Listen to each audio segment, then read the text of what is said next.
porque senão eu esqueço, se eu deixar para depois.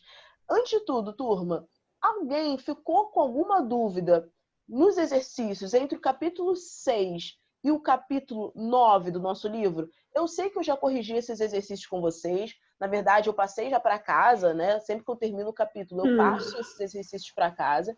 Quando chega na aula seguinte, eu pergunto a vocês se vocês tiveram dúvidas em alguns exercícios. E aí, se teve dúvidas, se existirem dúvidas, eu corrijo essas dúvidas com vocês. Mas, apesar disso, como eu falei para vocês, por estar próximo à avaliação do segundo bimestre, eu queria voltar nesses exercícios perguntando a vocês: alguém ficou ainda com alguma dúvida nos exercícios do capítulo 6 ao 9 do livro? Hanna, depois que você corrigiu, eu fiquei com uma dúvida ainda. Você pode tirar a dúvida? Eu tiro agora. Ou não, tá tranquilo? Ou de repente... Não. Tranquilo? Sim. Então tá. De repente, se vocês fizerem algum exercício em casa sobre o nosso conteúdo, vocês quiserem tirar dúvidas, turma, eu tô aqui para ajudar vocês, tá? Seja aqui nas aulas online, seja na Agenda Edu. Fez o exercício, ou tá estudando a matéria, teve dúvida, eu tô de olho lá na Agenda Edu para responder vocês. Tá bom? E sono! Soninho aí, meu Deus. Ó, eu confesso que hoje eu acordei. Primeira aula pós-recesso é sempre mais difícil, né, gente? Não sei se vocês têm essa sensação, mas eu sempre acho que a aula pós-recesso é a aula mais difícil, porque a gente acorda ali, né, a gente tá naquele ritmo ainda de recesso, né, de acordar um pouquinho mais tarde. Então hoje eu dei um pulo da cama, já fui pro banheiro, joguei uma água gelada na cara para despertar, porque senão, gente, a gente fica aqui mesmo, olha, debaixo da coberta, com um soninho. Luan falou aqui que eu fui para vários lugares na semana. De máscara, né, Luan? Com alquinho na mão. Então tá. Se foi assim, tudo bem. Viu? O Luan falou também que para ele passou devagar. É uma questão de senso de percepção, né? Alguns acham mais devagar, outros não. Normal. Turma, então vamos lá.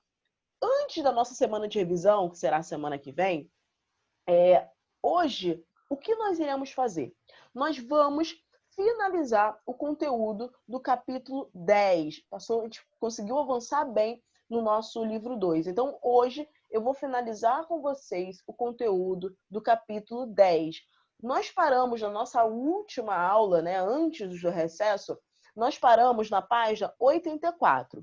Eu estou vendo aqui pelas minhas anotações que nós paramos na página 84 e eu não deixei nenhum exercício para casa e na nossa última aula também nós não fizemos nenhum exercício em aula, tá? Então, tenho tudo anotadinho aqui para a gente não ficar tão perdido. Então, por favor, peguem o livro de vocês. Quem ainda não pegou, Hanna, uma semana de recesso, não sei nem onde está meu livro. Pega ele aí rapidinho, tá? E nós vamos colocar aí na página... Professora? 84. Oi! As provas começam semana que vem? As provas começam semana que vem. A de geografia não vai ser já semana que vem, mas o calendário de provas começa semana que vem, sim. Como? Sexta, Tá. né? A nossa prova de geografia? Não, que vai começar semana que vem. Até onde eu sei, Maria, começa dia 11. Deixa eu ver aqui. Dia 11 é segunda. Deixa eu ver. Não, começa no dia 10. Porque eu lembro que a nossa prova de geografia iria ser dia 11, só que nós tivemos que fazer algumas mudanças. Então, o calendário de provas começa dia 10. Segunda-feira que vem você já tem prova.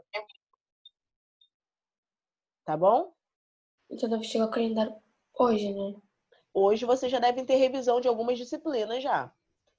Como a nossa prova de geografia não vai ser na semana que vem, por isso que hoje ainda não estou fazendo revisão. Tá? Mas o calendário começa segunda-feira que vem, dia 10. Calendário de provas. Vocês vão receber na Agenda Edu hoje ou amanhã, no máximo. Tá?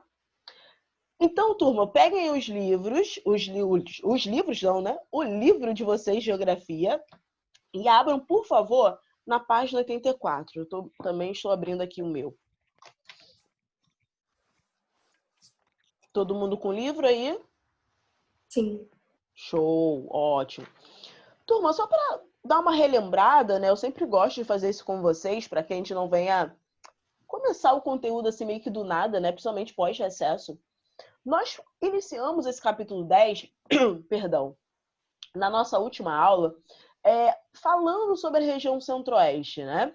Falando sobre a construção dessa região, que muitas vezes no nosso dia a dia a gente não fala sobre ela, mas que ela tem uma importância, ela tem uma relevância no contexto brasileiro muito grande. O principal destaque do centro-oeste atualmente é porque lá, na região centro-oeste, há uma intensa atividade agrícola, principalmente ligada à agricultura moderna, ao agronegócio, ou seja, é uma agricultura que utiliza muitos maquinários, que utiliza muitas técnicas, utiliza muitas sementes modificadas, né, chamadas sementes transgênicas. Então, o agronegócio... Tem gente com o microfone aberto. Então, o Centro-Oeste se destaca por essa atividade agrícola moderna relacionada ao agronegócio. Então, na nossa última aula, nós começamos a falar sobre a região Centro-Oeste. Dando uma olhada aqui no início do capítulo, né, nós conseguimos observar a localização geográfica da região Centro-Oeste. Tem gente com o microfone aberto aí. Deixa eu colocar todo mundo no mudo, só um minuto. Pronto. Então, avançando aqui, nós falávamos sobre as fronteiras da região Centro-Oeste, né? Que a região Centro-Oeste, além de fazer fronteira com alguns estados da região Norte, ele faz fronteira também com alguns vizinhos nossos da América Latina, né, da América do Sul, precisamente. Nós falávamos sobre a questão da densidade demográfica na região Centro-Oeste, que não é tão grande, que não é tão grande mesmo, né? Não é de tão grande relevância se comparado, por exemplo, com a região Sudeste ou com a região Sul. Tudo bem? Porque na região Centro-Oeste a densidade demográfica ela não é tão grande. Em outras palavras, isso significa dizer o seguinte, que na região Centro-Oeste nós não temos uma grande concentração populacional na região, ou seja, a população está bem distribuída pela região Centro-Oeste. Então, tudo isso nós já tínhamos falado na nossa última aula. Hoje, a partir da página 84, nós vamos começar a falar sobre as origens dos estados que compõem a região Centro-Oeste. Tudo bem, turma? Então, na página 84, eu gostaria que vocês acompanhassem a leitura comigo aqui dessa página, aonde diz o seguinte: pode ser que o meu livro, turma, esteja um pouco diferente de vocês, porque lembrem que o meu livro é o do ano passado, tá? Mas, normalmente, de um ano para o outro, o livro não muda tanto assim. Então, se tiver alguma mudança no que eu estou lendo, comparado com o livro de vocês me interrompam, por favor, tá bom? Tá. E me avisem. Então, diz assim, olha, o começo da ocupação. A ocupação da região Centro-Oeste se deu por conta da descoberta do ouro, né?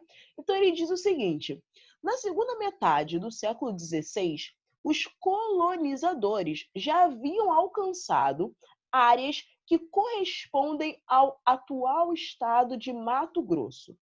Mas foi apenas no final do século XVII, com a descoberta de metais preciosos pelos bandeirantes, que teve início a primeira leva de ocupação do interior do Brasil.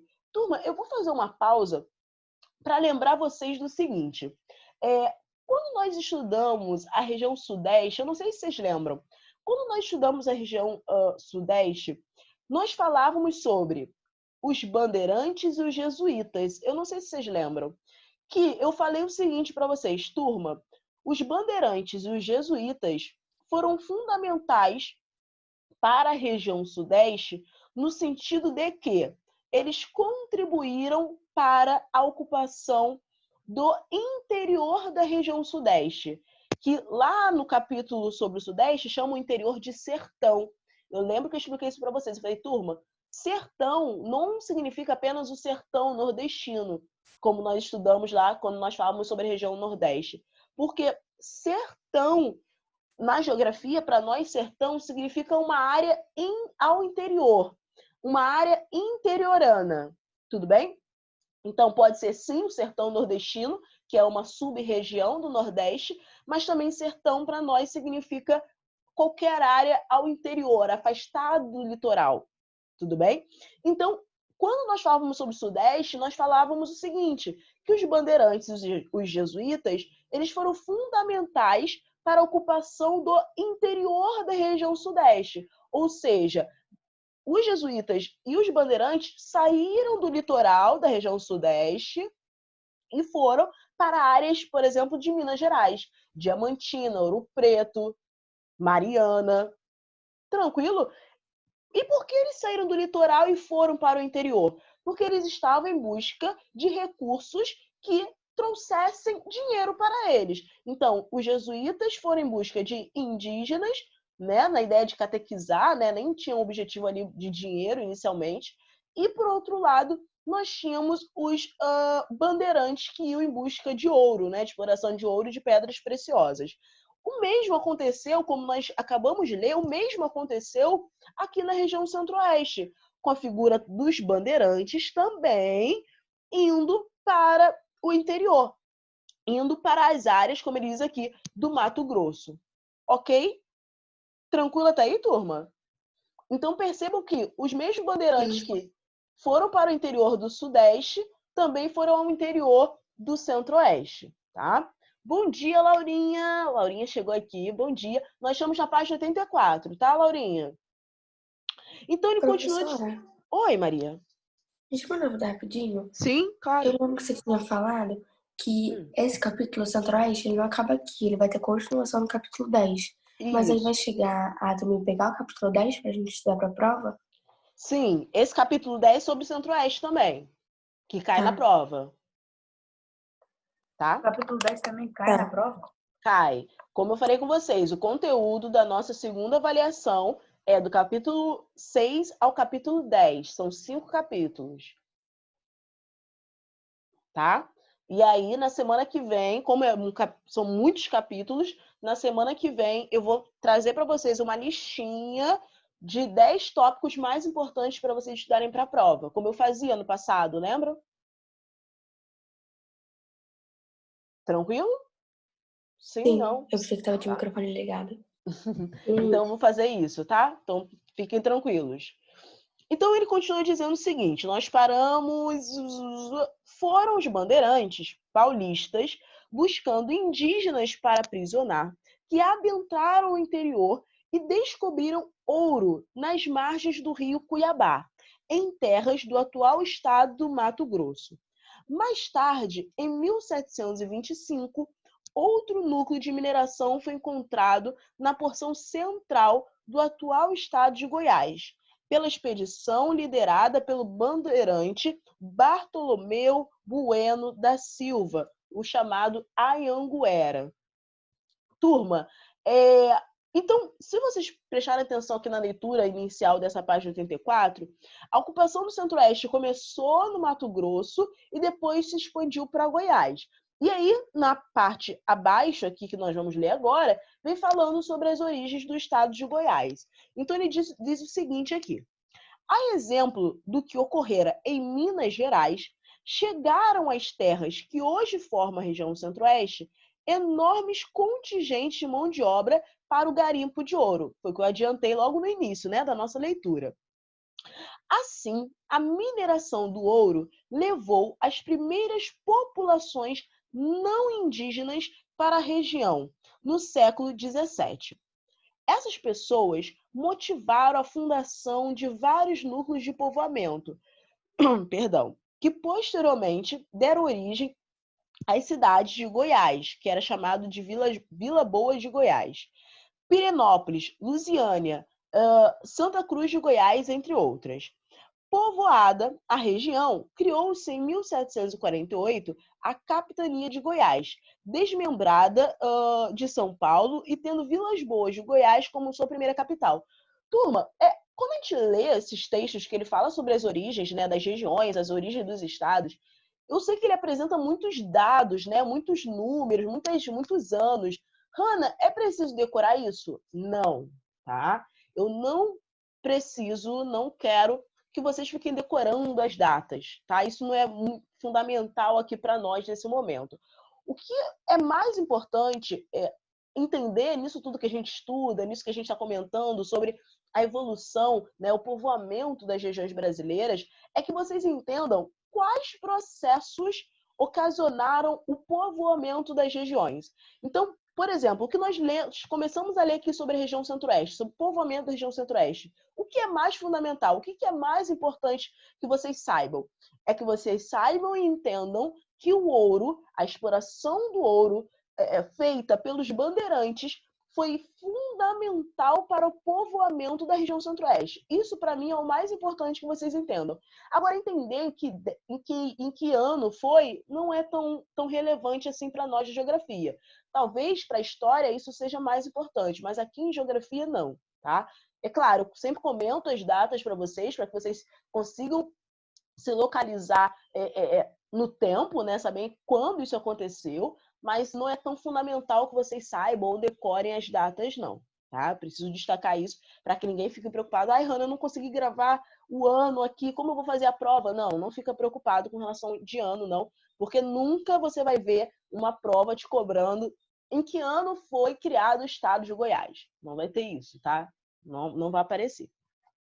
Então, ele continua dizendo o seguinte: para suprir as necessidades da população, foram desenvolvidas atividades agrícolas e pecuárias. Além disso, surgiu um intenso comércio nas vilas e cidades que se formam. Eu já até comentei isso com vocês, turma, que quando há uma aglomeração de pessoas, né, quando há uma junção de um grande contingente populacional, né, quando se juntam muitos indivíduos morando, residindo em uma determinada localidade, a consequência natural é que outras atividades econômicas venham a surgir. Ou seja, vamos imaginar, todos nós aqui, turma, sétimo ano, né? Sétimo ano aqui, se junta e se muda para um lugar que não tinha nada, onde não mora ninguém, onde não tem comércio. Quando todos nós migrarmos para essa nossa nova localidade, a consequência natural é que outras pessoas percebam que nós nos mudamos para essa área que não tem nada, né? Não tem comércio, não tem escola, que não tem mercados, enfim. E essas pessoas vêm oferecer esses serviços, vêm oferecer comércio, ou seja, ao perceber que nós, turma 701, nos migramos para uma área que não tem comércio, não tem serviço, não tem muitas atividades econômicas, outras pessoas migrem também para essa área, oferecendo essas necessidades básicas. Ou seja, vão migrar pessoas para essa nossa nova localidade e vão abrir mercados, padarias, escolas, tudo bem? Então, uma consequência natural de uma grande aglomeração de pessoas é que surjam novas atividades econômicas, que foi o que aconteceu com o Centro-Oeste e foi o que ele acabou de dizer. Então, para suprir as necessidades da população, foram desenvolvidas atividades agrícolas, pecuárias, depois houve o desenvolvimento do comércio e surgimento de vilas e cidades. Então, ele está falando desse processo aí. E ele continua dizendo o seguinte: em fins do século XVIII, com o declínio da mineração, devido principalmente ao esgotamento das jazidas, houve um aumento expressivo da criação de gado bovino, através da pecuária extensiva, favorecida pelas pastagens do cerrado. Essa atividade levou ao estabelecimento de cidades como Jataí, Rio Verde e Mourinhos. A construção de uma linha férrea em Anápolis, proveniente de Minas Gerais, favoreceu o desenvolvimento da região, originando localidades como Catalão, Goiandira, Ipameri, Pires do Rio. Essa ferrovia impulsionou o cultivo do café, do arroz, do milho, da cana-de-açúcar. Essas culturas, junto com a pecuária bovina, ofereceram o suporte econômico necessário à criação da nova capital do estado, Goiânia, fundada em 1933. Turma, resumo da história, tá? De tudo isso que ele falou. A partir do século XVII, a região centro-oeste ela começa a se desenvolver a partir da exploração do ouro, liderada pelos bandeirantes. Quando chega no século XVIII, as jazidas de ouro começam a serem abandonadas, porque encontrar ouro começou a ficar cada vez mais difícil, começou a ficar mais raro. E a partir, então, do século XVIII, quando o ouro fica cada vez mais raro, os moradores da região centro-oeste começam a investir em uma outra atividade econômica, que é a atividade tanto agrícola como atividade pecuária, que é o que nós chamamos de agropecuária, né? Que é o que ele disse aqui nesse finalzinho. Então, esse é o resumo da exploração econômica da região centro-oeste. A exploração e a ocupação começa com ouro e, a partir do século XVIII, com as atividades agropecuárias, ok? E aí a gente avança um pouquinho lá para a página 86, onde ele fala sobre as origens do Mato Grosso. Então, ele fala o seguinte sobre as origens do Mato Grosso. Lembrando que nós estamos destacando aqui, pouco a pouco, o surgimento de cada um dos estados que compõem a região centro-oeste. Tudo bem? Que é Goiás, Goiânia, Goiás, Mato Grosso e Mato Grosso do Sul. Tá bom? Então, ele fala aqui sobre o Mato Grosso. O povoamento das áreas que correspondem ao atual estado do Mato Grosso ocorreu na primeira metade do século XVIII, motivado pela descoberta de ouro e diamante por bandeirantes paulistas. Essa ocupação deu origem às cidades de Cuiabá, Vila Bela do Mato Grosso, Cárceres, Poconé e Diamantino. Apesar de abundante, o ouro tornou-se escasso em poucas décadas. Mesmo assim, em 1748, foi criada a Capitania de Mato Grosso, também desmembrada de São Paulo. Então, mais uma vez, também o Mato Grosso ele surgiu por conta da exploração do ouro. Nós acabamos de ler na página anterior que Goiás também surgiu por conta da exploração do ouro. Então, basicamente, os estados da região centro-oeste surgiram por conta da exploração do ouro, tá? Iniciou no século XVII e durou até o início do século XVIII, tudo bem? Mas depois essa exploração, ela entra em declínio. Depois vocês podem continuar lendo aqui essa parte das origens do Mato Grosso, que vai avançar um pouco nessa ideia, então, da substituição da exploração do ouro pela exploração agropecuária, como eu havia dito para vocês. Na página 88, coloquem aí, por favor, na página 88. Já começa a falar sobre a região centro-oeste num contexto mais recente, a partir da década de 50. Porque nós estávamos falando aí de centro-oeste do século século XVII e século XVIII. Então, nós vamos avançar aí alguns anos e chegar a 1950. Mais precisamente, em 1956, quando nós tivemos o início da construção de Brasília, tudo bem? Liderada e construída, idealizada pelo presidente conhecido como JK, Juscelino Kubitschek. Então, na página 88 diz o seguinte sobre a construção de Brasília. A nova capital e as rodovias aceleraram o povoamento. Então, ele diz o seguinte: durante o governo do presidente Juscelino Kubitschek, que governou de 1956 a 1961, Brasília foi construída para ser a nova capital do Brasil. Só uma observação, turma. Brasília, esse ano, está fazendo 60 anos de surgimento, tá? Então, há 60 anos atrás, Brasília ficou construída, tá? E se tornou a nova capital do nosso país. Um dos objetivos era atrair mais pessoas para a região central do país e desenvolvê-la, uma vez que a população brasileira e o desenvolvimento econômico historicamente se concentravam na faixa litorânea. Turma, a ideia do JK ao construir Brasília era o seguinte: a nossa capital, antes de ser Brasília, era o Rio de Janeiro, aqui, Rio de Janeiro.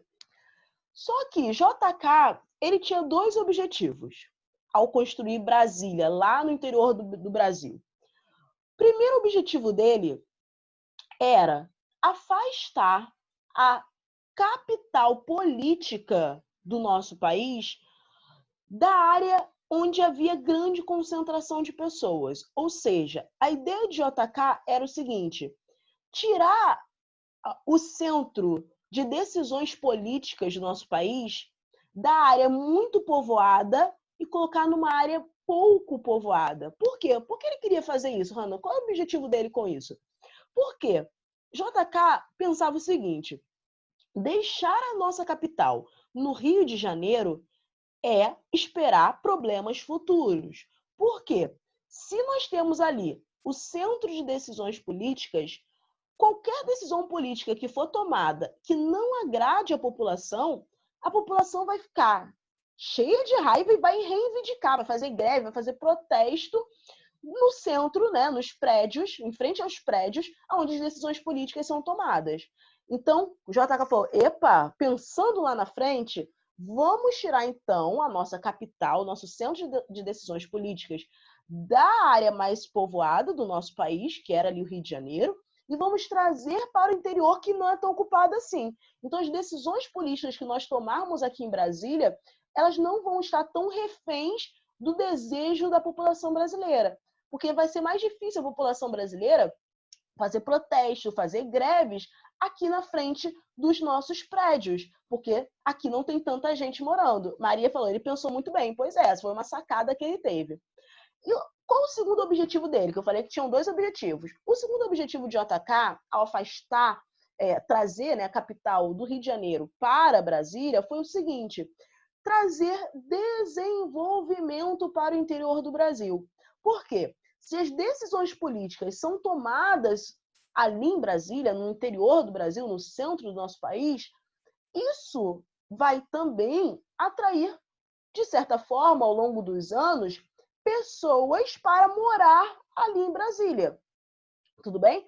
Tanto que Brasília é uma das capitais brasileiras que tem grande contingente, tem grande parcela da sua população formada por pessoas que vieram de outras regiões brasileiras. Tudo bem? Então ele avança dizendo aqui o seguinte, inaugurada em 1960, Brasília substituiu o Rio de Janeiro como capital do Brasil. Desde a época de sua construção, tornou-se o destino de muitos nordestinos, que saíram da sua terra natal para trabalhar nas obras da nova capital. Olha o que eu falei aí, ele repetindo. Então, muitas pessoas de outras regiões brasileiras migraram para o Centro-Oeste nesse momento de construção da nossa capital, Brasília. Entre eles, muitos nordestinos que ficaram conhecidos como candangos, tá? Os candangos foram aquela população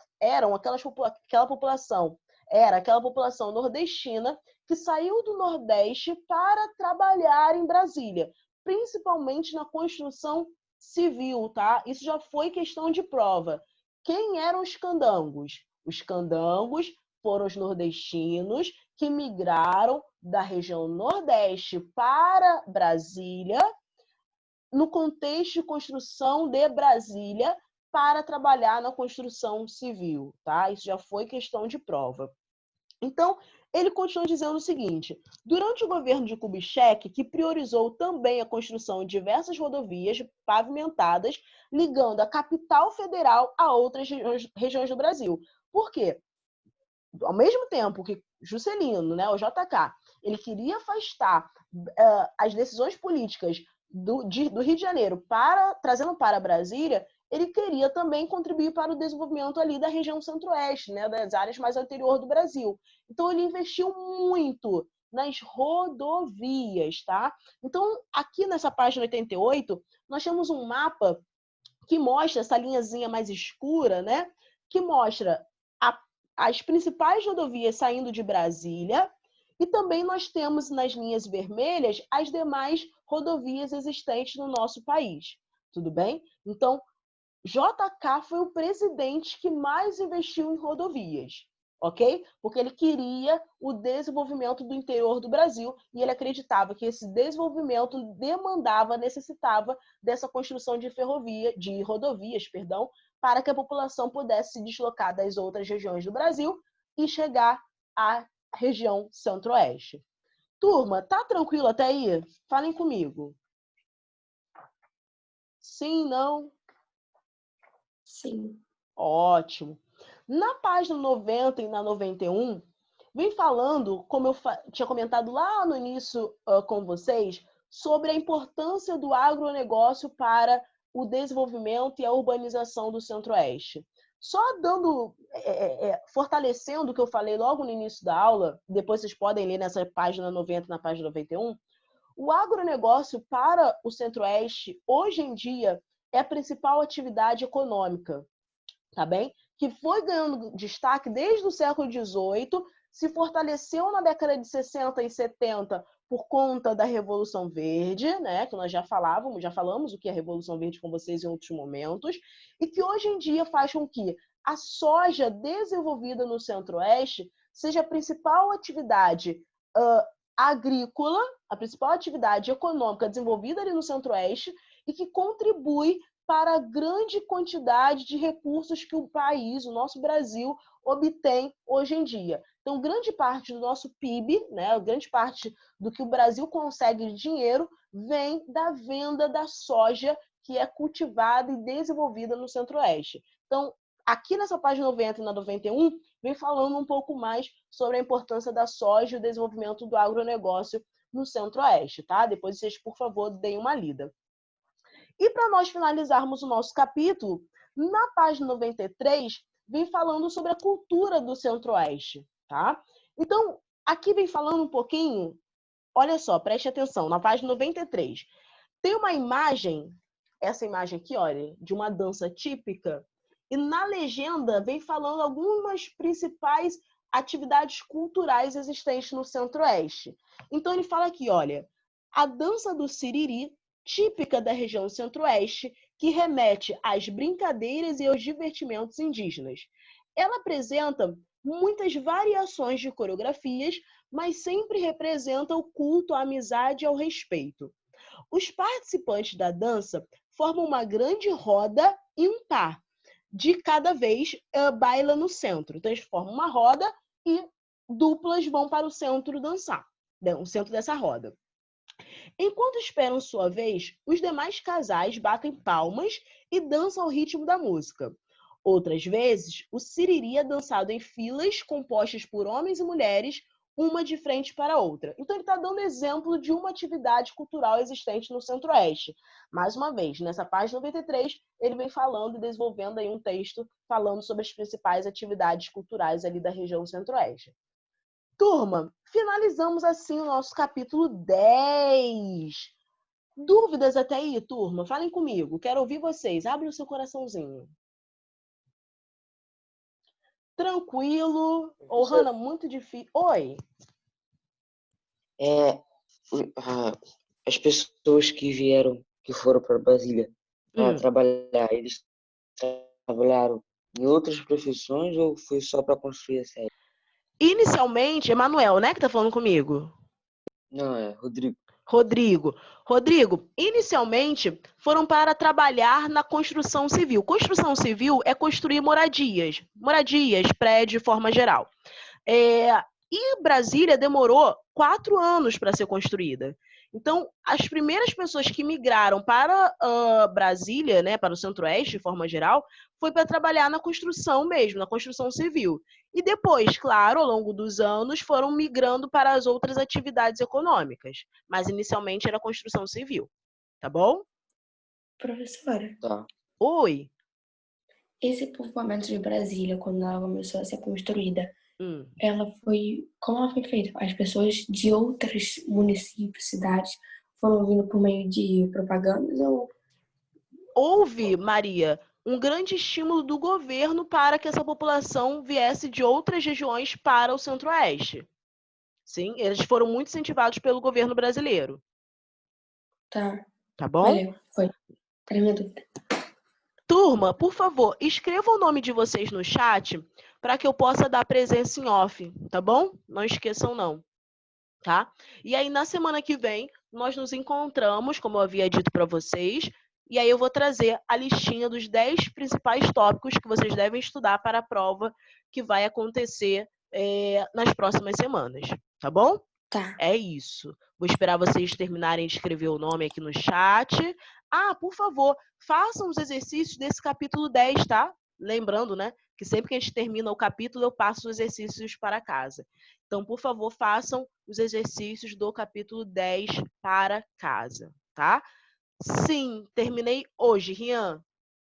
Nós já tínhamos iniciado ele na semana passada e hoje eu finalizei ele. Ele é bem curtinho, esse capítulo 10, foi bem curtinho. Tá? Muito rápido, né? Muito rápido. Turma, então é isso. Então nos vemos na semana que vem, tá? Um beijo, boas aulas, Tchau, boa professora. semana, bom retorno para vocês e a gente se vê na próxima semana, tá bom? Tchau!